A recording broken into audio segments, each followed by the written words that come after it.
of the things that you talked about in our correspondence back and forth, you brought up this statement. You said, I want to talk about curriculum as a gatekeeper. And I said, when you look at all the data that we get, you, like you said, in your day job is shaping curriculum. And one of your pieces is that curriculum itself is a gatekeeper. Talk about that. 57% of Black students attend a high school that offers the full range of college prep sequence in math and science, compared to 71% of white students and 81% of Asian American students.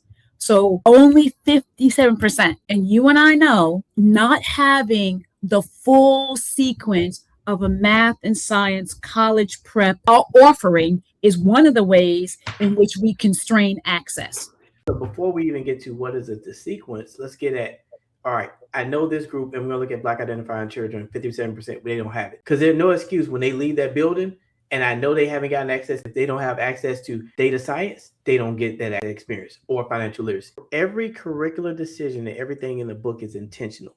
The things you love, they were intentionally put in the book. The things you don't like were intentionally put in the book by some decision maker at some point. Because I've made intentional decisions from the authorship page, do the children even see themselves represented, to the last page of, now that they've closed this book, what knowledge have they got? Now, as a gatekeeper, what we have to understand is, and great educators know this, the book is a tool. The curriculum is a tool. At the very least, we should be able to agree upon what are these children learning and some proven methods. There's some basics we need to agree upon. Zip codes already determine the quality based upon the data that was just shown. We let zip codes determine the quality of education. Now we're at a point of, we cross an artificial boundary that somebody made over time. And now that I've gone 100 miles north, or if I'm going out west 1,800 miles or wherever, I've crossed the artificial boundary. Now my child doesn't get the same thing. Absolutely right. I'm still a fourth grader.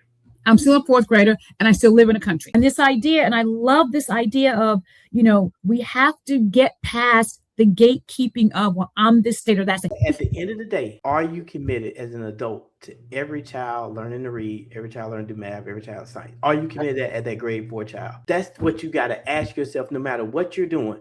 Because if the data is 57% that we were showing earlier, that's not going to cut it.